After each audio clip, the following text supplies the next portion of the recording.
Assalamualaikum warahmatullahi wabarakatuh. Alhamdulillah, sholatu ala rasulillah, amma ba'du. Kembali lagi kita akan mengkaji kitab Sittin Mas'alah, satu kitab fikih dasar yang sangat tipis, kan tetapi amat sangat disayangkan bila diabaikan atau tidak pernah dikaji begitu saja. Langsung saja masuk bahasanya. Bismillahirrahmanirrahim. Wa yubihu lan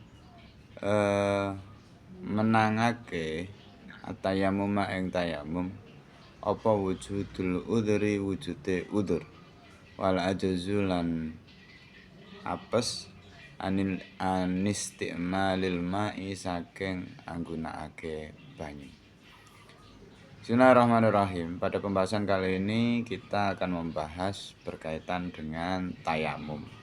Apa yang menyebabkan tayamum itu diperbolehkan dan lain sebagainya. Yang pertama, tayamum secara bahasa itu artinya al-qasdu, menyengaja. Secara istilah yang seringkali dipakai oleh ulama-ulama fikih, tayamum adalah satu perbuatan pengganti dari wudhu. Jadi bukan kegiatan yang membersihkan diri, bukan, atau kegiatan yang mensucikan status seseorang, tidak, akan tetapi pengganti, hanya pengganti. Tayamum adalah penggantinya wudhu yang tata caranya adalah dengan cara mengusap wajah dan tangan menggunakan debu. Nah, di dalam kitab ini begitu saja dijelaskan penyebab diperbolehkannya seseorang bertayamum. Akan tetapi kita perlu tahu dulu dalil diperbolehkannya seseorang untuk bertayamum. Seperti halnya pada surat An-Nisa ayat 43 itu, qala ta'ala a'udzubillahi minasyaitonir rajim, bismillahirrahmanirrahim, fa in kuntum marda aw ala safarin aw jaa ahadum minkum minal ghaiti aw lamastumun nisaa falam tajidu ma'a fatayammamu sa'idan tayyiban famsahu biwujuhikum wa aydikum innallaha kana afuwan ghafura. Pada ayat itu dijelaskan bahwa jika seseorang sakit atau dalam perjalanan yang mana dia punya hajat atau menyentuh perempuan, walam tajidu ma'an, dan tidak menemukan air yang cukup, tidak menemukan air sama sekali atau tidak menemukan air yang cukup, hanya cukup untuk kebutuhan minum dan kebutuhan hewan tunggangannya, fatayammamu sha'idan thayyiban, maka bertayamumlah dengan debu yang suci, famsahu biwujuhikum, usaplah wajah kalian, wa aidikum, dan tangan-tangan kalian, innallaha kana afuwan ghafura, sesungguhnya Allah adalah Tuhan yang Maha Pengampun dan Maha Afuwan, Maha Pemaaf dan Maha Pengampun. Jadi tayamum ini menurut ayat ini itu memiliki beberapa udzur, seperti halnya yang dikatakan oleh musannaf di awal tadi, yang memperbolehkan seseorang untuk tayamum adalah adanya udzur. Dan di dalam ayat ini tadi dijelaskan udzur-udzur, salah satunya adalah sakit atau seseorang dalam perjalanan dan kebetulan dalam perjalanan tersebut tidak menemukan air, atau seseorang yang memang dalam kondisi paceklik, tidak ada air yang cukup, hanya untuk kebutuhan minum dan kebutuhan ternaknya saja. Maka bila syarat ini terpenuhi, tentu saja wujudul udhri, tidak menemukan air ini, harus ada upaya untuk mencari air.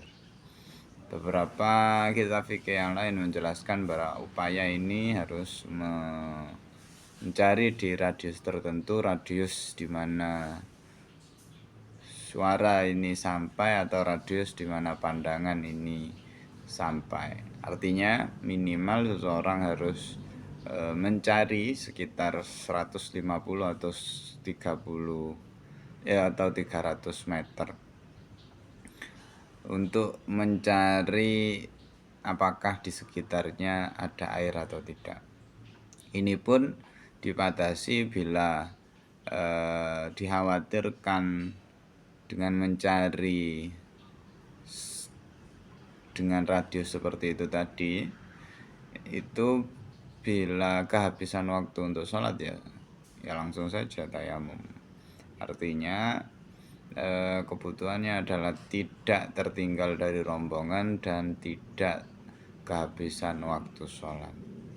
Ini kemudian yang disebut sebagai udzur di dalam musafir. Atau sebab yang kedua yang memperbolehkan seseorang melakukan tayamum adalah sakit. Jika sakit ini entah berupa luka atau sakit apapun itu, yang bila terkena air lebih parah, menjadi lebih parah sakitnya, atau memang ada legitimasi dari dokter yang memperbolehkan seseorang untuk tayamum saja daripada air.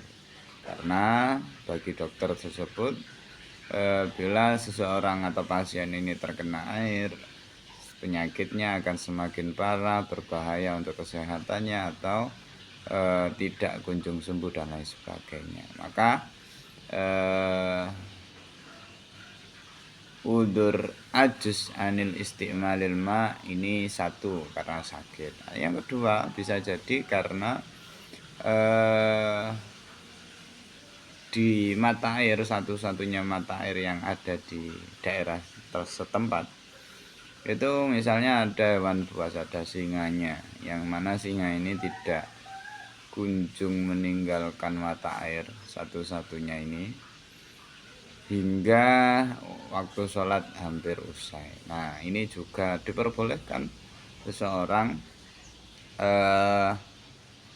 menggunakan tayamum demi keselamatan dirinya dan lain sebagainya. Di kitab-kitab fikih yang lebih panjang seperti Fathul Wahhab atau Fathul Qorib dan lain sebagainya akan dijelaskan lebih detail. Akan tetapi di dalam kitab ini hanya teksnya terbatas wa yubihu tayammum ma wujudul udri wal ajzu anil isti'malil ma. Yang kedua, perlu kita sadari bahwa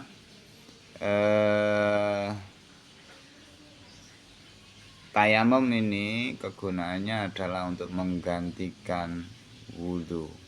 Artinya beda dengan wudhu yang ketika seseorang wudhu dan statusnya sudah suci, maka dia boleh menggunakan status sucinya ini untuk banyak hal selama dia belum batal.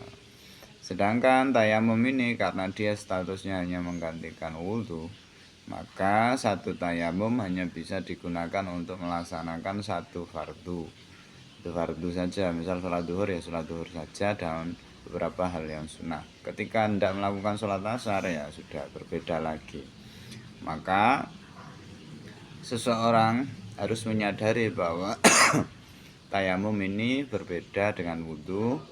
Bahkan tayamum bisa dikatakan sebagai pengganti dari wudhu yang tidak bisa sepenuhnya memiliki keistimewaan dari wudhu. Seperti itu saja. Akhirul kalam. Wassalamualaikum warahmatullahi wabarakatuh.